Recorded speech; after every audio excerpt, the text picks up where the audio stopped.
Jemaat yang dikasih Tuhan, sebelum kita membaca dan merenungkan bagian dari firman Tuhan, kita berdoa memohon pertolongan Roh Kudus. Mari kita berdoa. Kami datang ke hadapan-Mu Allah yang mengasihi kami.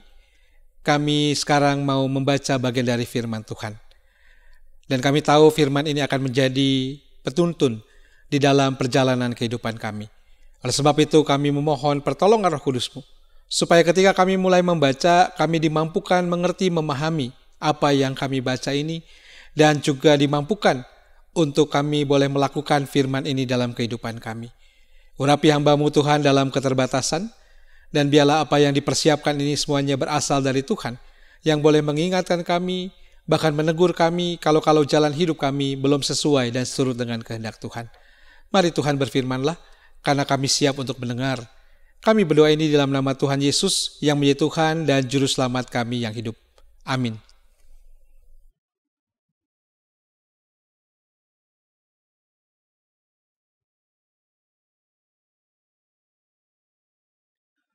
Bacaan pertama dari kitab Yeremia pasal 28 ayat 5 sampai 9. Lalu berkatalah Nabi Yeremia kepada Nabi Hananya, di depan mata imam-imam dan di depan mata seluruh rakyat yang berdiri di rumah Tuhan itu. Kata Nabi Yeremia, "Amin. Moga-moga Tuhan berbuat demikian. Moga-moga Tuhan menepati perkataan-perkataan yang kau nubuatkan itu dengan dikembalikannya perkakas-perkakas rumah Tuhan dan semua orang buangan itu dari Babel ke tempat ini. Hanya dengarkanlah hendaknya perkataan yang akan kukatakan ke telingamu dan ke telinga seluruh rakyat ini. Nabi-nabi yang ada sebelum aku dan sebelum engkau dari dahulu kala telah bernubuat kepada banyak negeri dan terhadap kerajaan-kerajaan yang besar tentang perang dan malapetaka dan penyakit sampar. Tetapi mengenai seorang nabi yang bernubuat tentang damai sejahtera, jika nubuat nabi itu digenapi, maka barulah ketahuan bahwa nabi itu benar-benar diutus oleh Tuhan." Demikianlah sabda Tuhan. Syukur kepada Allah.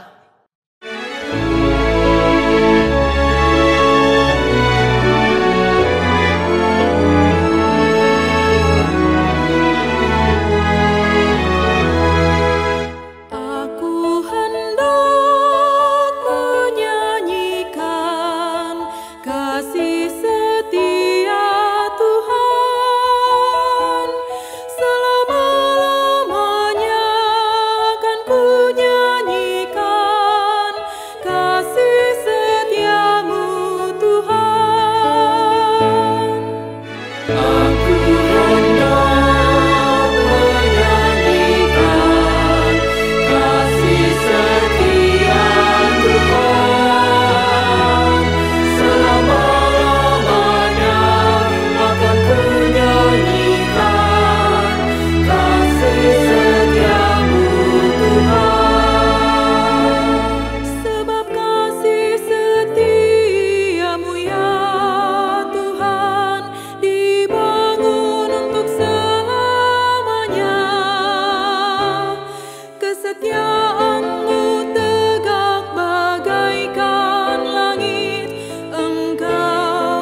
Bacaan kedua menurut surat Roma pasal 6 ayat 12 sampai 23.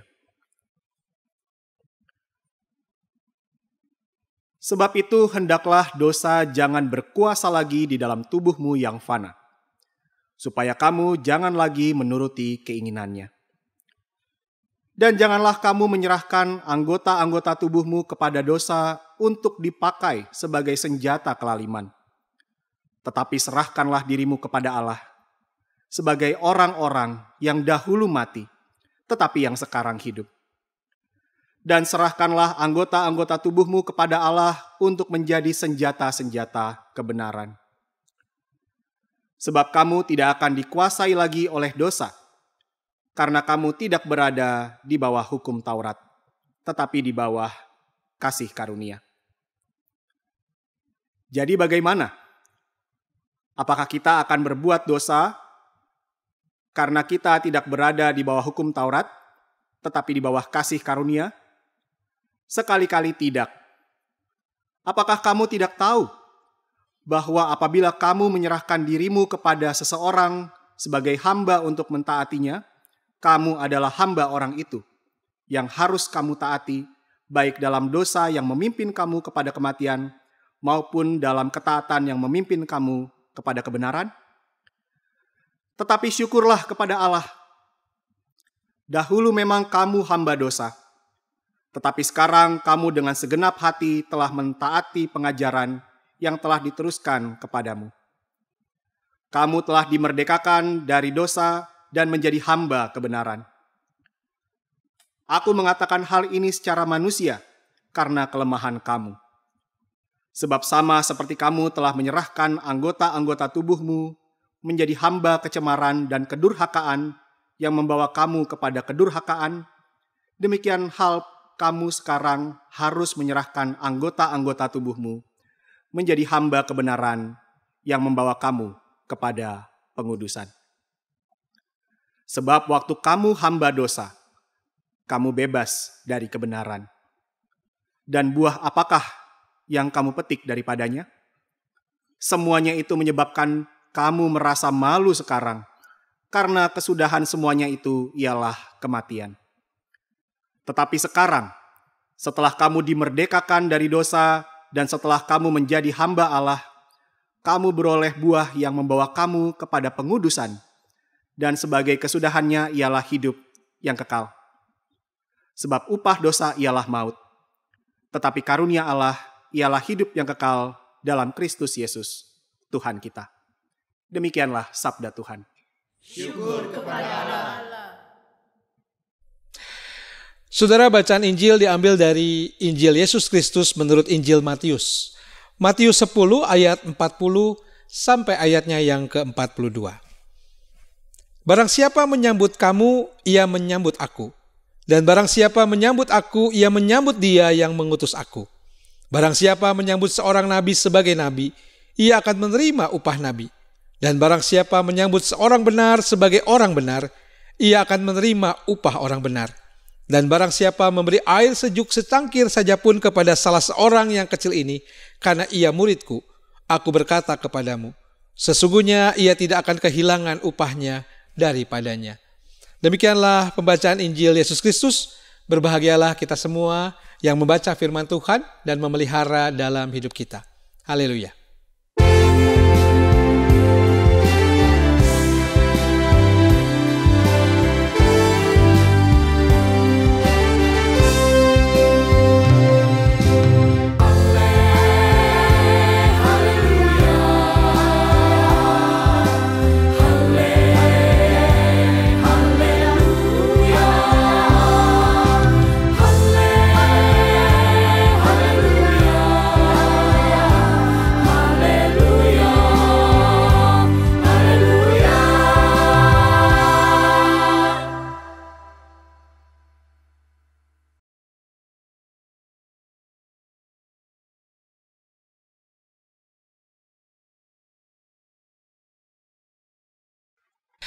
Salam sejahtera jemaat yang dikasih Tuhan.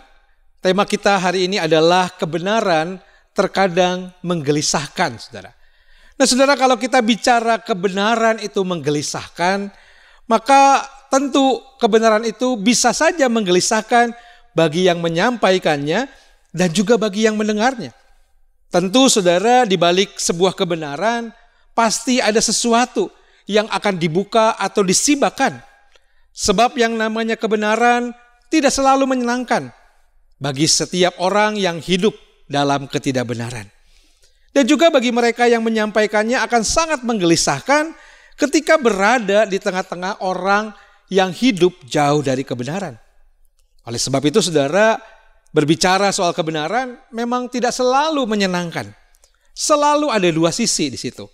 Sisi pertama saudara, orang bisa senang dengan kebenaran yang disampaikan dan itu kemudian menjadi pengingat bagi dia kalau ia telah keluar dari jalur yang seharusnya ia jalani. Tetapi di sisi lain saudara, ada orang yang tidak senang karena kebenaran itu akan membuka aib, bahkan mempermalukan dirinya. Nah saudara, kata kebenaran dalam bahasa Ibraninya itu emet. Dan dalam bahasa Yunaninya adalah aletheia. Ini menunjuk pada hal yang tidak dapat ditolerir. Kedua kata ini saudara berarti kesetiaan dan kesesuaian terhadap fakta. Maka saudara, kata emet dan aletheia menyatakan apa yang sesuai dengan kenyataan. Memang dalam mitologi Yunani saudara, aletheia ini adalah sebutan bagi dewi kebenaran, dewi kejujuran dan ketulusan. Dan kemudian filsuf Yunani bernama Parmenides menggunakan istilah aletheia ini untuk melambangkan kebenaran. Saudara, aletheia dikenal oleh orang Romawi sebagai veritas. Dan lawannya adalah dolos, yang artinya tipuan, apate, muslihat, dan juga pseudologoi, kebohongan. Maka itu saudara, kata emet dan aletheia ini bisa juga memiliki konotasi hal yang otentik. Hal yang bisa diandalkan atau semata-mata benar. Maka dalam bacaan pertama kita Yeremia 28 ayat 5-9, kita membaca bagaimana ada persaingan nubuatan antara Nabi Yeremia dan Nabi Hananya. Nah saudara, kedua nabi ini sama-sama mengasihi bangsanya. Yang satu menyatakan kehancuran, yang lainnya menyatakan kejayaan. Nah, siapa yang menyatakan kebenaran saudara? Tentu kalau kita dalam konteks ini yang menyatakan kebenaran adalah Nabi Yeremia. Yeremia yang arti namanya adalah kemuliaan Allah. Dan mungkin nama itulah yang membuatnya setia menjalani panggilan kenabiannya. Seorang nabi saudara niscaya memuliakan Allah di dalam hidupnya. Dan sangat aneh rasanya kalau ada nabi yang memuliakan diri sendiri. Keinginan memuliakan Allah bukanlah tanpa konsekuensi. Maka di kalangan nabi-nabi sejamannya saudara, Yeremia bisa dikatakan termasuk nabi yang paling susah karena harus menyatakan kebenaran tentang kehancuran bangsanya.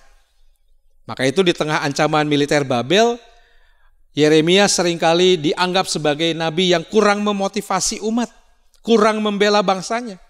Justru dia menyatakan kekalahan total Israel sebagai akibat dosa dan karena mereka meninggalkan Allah. Dan untuk itu saudara, Yeremia harus menyatakan kebenaran itu. Bahwa ada penghukuman Allah di situ. Maka kebenaran sekali lagi menggelisahkan. Para pemimpin militer bisa jadi menuduh Yeremia memadamkan semangat juang rakyat. Bahkan bisa jadi dia juga dituduh supresif. Maka itu tuduhan itulah yang mengantarnya masuk saudara ke penjara. Bantahan terhadap Yeremia juga muncul dari kalangan nabi-nabi lain yang tidak sejalan dengannya. Dan kita melihat pertentangannya dengan nabi yang bernama Hananya. Hananya sendiri saudara artinya anugerah Allah. Mungkin karena nama yang disandang itulah Hananya merasa Yeremia berdusta. Bagaimanapun saudara, seturut arti namanya, Hananya percaya Allah mengasihi Israel. Dalam pandangan Hananya, Allah tidak mungkin membiarkan kehancuran Israel. Jadi saudara, kedua nabi ini sama-sama mengasihi bangsanya. Tapi yang satu menyatakan kehancuran, yang lain menyatakan kejayaan. Maka disitulah muncul pertanyaan, saudara, siapa yang menyatakan kebenaran? Nah pada waktu itu saudara, di tengah suasana perang, kebenaran bukanlah sesuatu yang penting. Tidak seseorang pun menyukai kekalahan. Buat apa saudara perang kalau harus kalah? Maka wajarlah jika para pemimpin Israel pada saat itu lebih suka mendengarkan Hananya ketimbang mendengarkan Yeremia. Mereka lebih suka mendengarkan hal yang enak didengar telinga, meskipun itu bukan sebuah kebenaran. Maka itu saudara, Yeremia tetap menyatakan apa yang benar. Benar dalam pandangan Yeremia adalah sesuatu yang berasal dari Allah. Yeremia tidak mau berubah pandangan. Dia sebagai juru bicara Allah tetap menyatakan kehendak Allah itu. Yeremia menyatakan raja sebaiknya menyerah. Sebaliknya saudara, Hananya berkata dalam bacaan kita di Yeremia 28 ayat 2 dan 3, beginilah firman Tuhan semesta alam Allah Israel, aku telah mematahkan kuk Raja Babel itu. Dalam 2 tahun ini aku akan mengembalikan ke tempat ini segala perkakas Tuhan yang telah diambil dari tempat ini oleh Nebukadnezar, Raja Babel, dan yang diangkutnya ke Babel. Nah saudara, dari pernyataan itulah Yeremia pun langsung berujar, bagus, mudah-mudahan saja ramalanmu itu menjadi kenyataan. Dan Tuhan betul-betul membawa kembali dari Babel barang-barang rumah Tuhan bersama dengan semua orang yang telah dibuangnya ke sana. Nah saudara, mendengar perkataan Yeremia, Hananya pun mengambil gandar yang berada pada tengkuk Yeremia dan mematahkannya. Saudara, analogi gandar kayu diganti gandar besi sebagai kuk bangsa Yehuda menggambarkan lebih beratnya penderitaan Yehuda. Bagi Yeremia, saudara, Hananya telah menyebarkan dusta kepada Yehuda. Namun, saudara, sekali lagi, Sedekia Raja Yehuda tidak mempercayai pemberitaan Yeremia dan lebih suka mendengar apa yang disampaikan Hananya, meskipun itu bukan kebenaran. Nah, saudara, dalam ucapan Yeremia tersirat kesejatian Nabi akan tampak kala nubuatannya nyata. Dengan kata lain, di situ Yeremia menyatakan biarlah waktu yang membuktikan siapa yang menjadi nabi Allah yang sejati, Hananya atau Yeremia. Nah, sejarah membuktikan Yeremia benar. Sejarah membuktikan pula bahwa Yeremia sungguh mengasihi bangsanya. Namun, saudara, sebagai juru bicara Allah memang tidak mudah. Yeremia harus mengumandangkan suara Allah. Dia tidak boleh menyuarakan suara hatinya sendiri. Dia juga tidak boleh mengumandangkan apa yang orang lain ingin dengar. Dia hanya boleh menyuarakan suara Allah yang adalah kebenaran. Nah saudara, sebagai juru bicara Allah, Yeremia harus dengan sikap yang kuat, teguh, dan keras dia menyuarakan suara Allah itu. Dia harus mengatakan kehendak Allah. Dan itu tidak boleh dilebihkan dan tidak boleh dikurangkan. Dia tidak boleh bertindak menjadi editor yang mengedit suara Allah supaya pendengarnya senang. Dia juga tidak boleh bertindak selaku penyadur yang menyesuaikan suara Allah dengan telinga pendengarnya. Dan itu tidak boleh, saudara. Dia harus menyatakan kehendak Allah. Dan itu sekali lagi bukan perkara mudah. Karena orang lebih suka mendengar apa yang ingin mereka dengar. Orang kadang atau sering jengah, saudara, mendengar kebenaran. Apalagi sekali lagi jika kebenaran itu melukai atau menyakitkan hatinya. Nah maka itu saudara, dalam situasi itu kita juga dikuatkan dengan surat Paulus kepada jemaat di Roma yang menjadi bacaan kita. Yang menjelaskan prinsip-prinsip yang harus dipegang oleh para pengikut Kristus. Paulus saudara menegaskan dalam Roma 6 ayat 12-13, sebab itu hendaklah dosa jangan berkuasa lagi dalam tubuhmu yang fana, supaya kamu jangan lagi menuruti keinginannya. Dan janganlah kamu menyerahkan anggota-anggota tubuhmu kepada dosa untuk dipakai sebagai senjata kelaliman. Tetapi serahkanlah dirimu kepada Allah sebagai orang-orang yang dahulu mati, tetapi yang sekarang hidup. Dan serahkanlah anggota-anggota tubuhmu kepada Allah untuk menjadi senjata-senjata kebenaran. Jadi saudara, prinsip pertama orang mampu menyatakan kebenaran adalah yang pertama, dosa jangan berkuasa lagi dalam tubuh kita yang menyebabkan diri kita dipakai sebagai senjata kelaliman dan tidak menjadi senjata kebenaran. Lalu bagaimana saudara supaya kita bisa menjadi senjata kebenaran? Sebab hidup kita berada terus dalam bayang-bayang penghukuman dosa yang membuat kita jauh dari kebenaran. Bagian selanjutnya sudah dalam Roma 6 ayat 17-20. Paulus berbicara tentang kasih karunia. Ia berkata, tetapi syukurlah kepada Allah. Dahulu memang kamu hamba dosa, tetapi sekarang kamu dengan segenap hati telah mentaati pengajaran yang diteruskan kepadamu. Kamu telah dimerdekakan dari dosa dan menjadi hamba kebenaran. Aku mengatakan hal ini secara manusia karena kelemahan kamu. Sebab sama seperti kamu telah menyerahkan anggota-anggota tubuhmu menjadi hamba kecemaran dan kedurhakaan yang membawa kamu kepada kedurhakaan, demikian hal kamu sekarang harus menyerahkan anggota-anggota tubuhmu menjadi hamba kebenaran yang membawa kamu kepada pengudusan. Saudara, itulah yang mestinya kita lakukan. Ketika kita mendapatkan kasih karunia itu, maka sebenarnya kita menjadi orang-orang yang diselamatkan. Kita tidak lagi ada di dalam keberdosaan kita. Nah, maka itu kita mesti memperjuangkan hidup yang karena kasih anugerah dari Tuhan itu, saudara. Maka itu Paulus terus mengingatkan, upah dosa ialah maut. Tetapi karunia Allah itu ialah hidup yang kekal di dalam Kristus Yesus Tuhan kita. Nah, saudara, pada bagian suratnya Paulus memperhadapkan kita pada dua pilihan. Pertama, patuh pada ketaatan, seperti yang dinyatakan di ayat 16, pada kebenaran dan pada Allah. Mereka yang tidak melakukannya berarti hanya patuh pada keberdosaan yang terus dinyatakan oleh Paulus, yang adalah hukumannya maut. Maka itu, saudara, pernyataan Paulus dalam suratnya sangat tegas. Dan Paulus tidak memberikan jalan tengah yang biasanya dicari-cari manusia sebagai jalan yang aman atau jalan abu-abu. Kita, saudara, harus memilih. Dan setiap pilihan yang dibuat selalu mengandung konsekuensi masing-masing. Dalam hal ini, saudara, Paulus sekali lagi mengingatkan tentang kematian akibat dosa, atau pilihannya hidup kekal oleh karena kasih karunia dan ketaatan kita. Nah, saudara, bagi kita yang setia memilih dan menjunjung tinggi kebenaran yang kadang menggelisahkan bagi dirinya, dan ketika dinyatakan juga tidak mudah bisa didengar oleh orang lain, ada upah yang menanti dalam kesetiaannya berpegang pada kebenaran. Kita meyakini, saudara, janji Tuhan bagi setiap kita yang berpegang teguh pada kebenaran. Bacaan Mazmur 89 kita melihat bagaimana gambaran Allah yang berjanji kepada Daud bahwa ia akan membangun tahta Daud turun-menurun dan akan senantiasa menegakkan anak cucunya. Dan janji ini, saudara, kita melihat bahwa Allah tidak mengingkari janjinya. Dan Allah selalu menepati setiap janjinya. Dan itu kemudian diungkapkan oleh Daud melalui pujiannya di ayat 16 sampai ayatnya yang ke-19.